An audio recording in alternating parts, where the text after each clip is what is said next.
मंदिर ऐसा है जहां भगवान शिव को देव नहीं राजा माना जाता है, जहां आज भी माना जाता है कि शासन मनुष्यों का नहीं महाकाल का है। नमस्कार दोस्तों, मेरा नाम पल्लवी है और ये है उज्जैन में स्थित महाकालेश्वर ज्योतिर्लिंग। लेकिन प्रश्न है, महाकाल यहाँ प्रकट क्यों हुए? उसका उत्तर छिपा है एक प्राचीन युद्ध और एक चमत्कार में। हर हर महादेव। महाकाल लोक में लौकिक कुछ भी नहीं, शंकर के सानिध्य में साधारण कुछ भी नहीं, सब कुछ अलौकिक है, असाधारण है, अविस्मरणीय है, अविश्वसनीय है।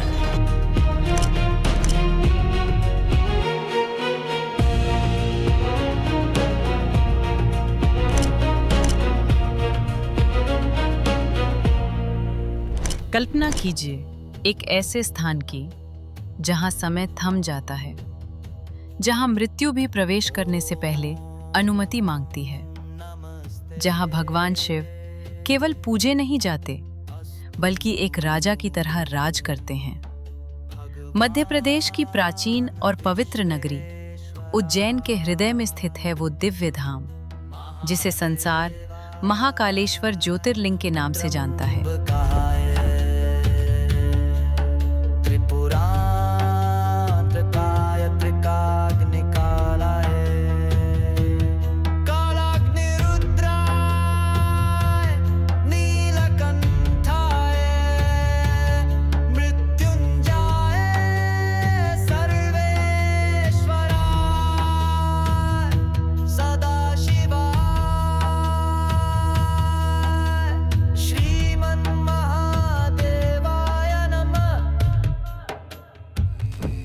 ये केवल एक मंदिर नहीं बल्कि समय, मृत्यु और अनंतता का रहस्य समेटे एक जीवित आध्यात्मिक शक्ति है।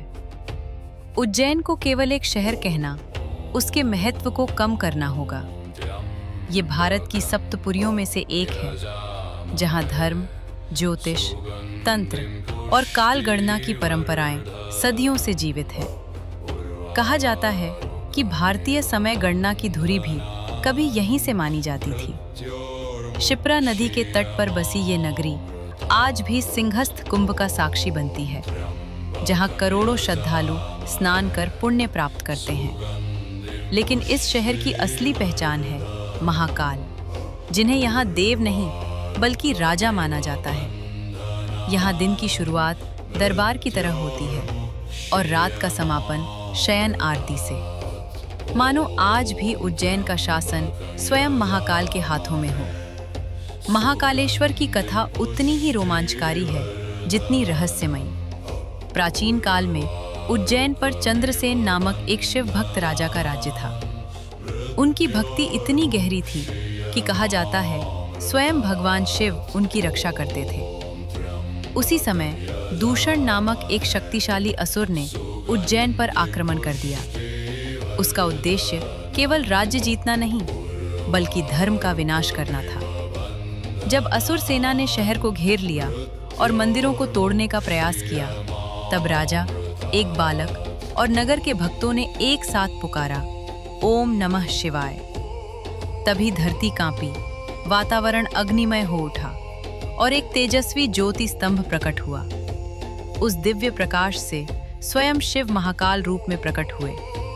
उनका स्वरूप इतना भयंकर और तेजस्वी था कि असुर दूषण और उसकी सेना क्षण भर में भस्म हो गई। भक्तों की प्रार्थना पर शिव वहीं ज्योतिर्लिंग रूप में स्थापित हो गए और तब से वे महाकालेश्वर कहलाए, काल के भी काल। जब भी आपको अपने अंदर थोड़ा सा भी कॉन्फिडेंस लो लगे, अगर यार नहीं हो पाएगा गुरु, ऐसा है वैसा है, तो हृदय से नमः पार्वती पतये हर हर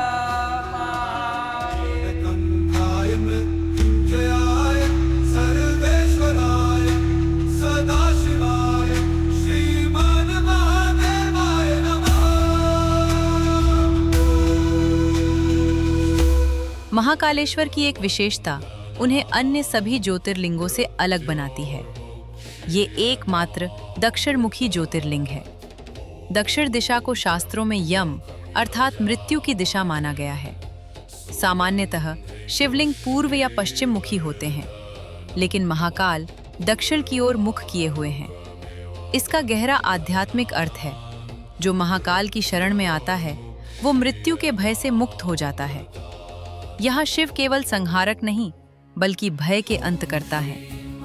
शायद इसी कारण उज्जैन सदियों से तंत्र साधना और अघोर परंपराओं का भी प्रमुख केंद्र रहा है। महाकाल मंदिर की सबसे अद्भुत और रहस्यमयी परंपरा है भस्म आरती। प्रतिदिन प्रातः लगभग 4 बजे होने वाली यह आरती दुनिया में अद्वितीय मानी जाती है। प्राचीन काल में यह आरती श्मशान की ताज़ा चिता की भस्म से की जाती थी। यह परंपरा जीवन की नश्वरता और मृत्यु की अनिवार्यता का प्रतीक थी।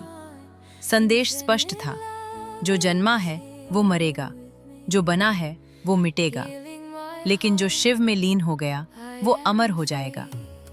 आज नियमों में परिवर्तन हुआ है, परंतु उस परंपरा का आध्यात्मिक अर्थ आज भी उतना ही गहरा है।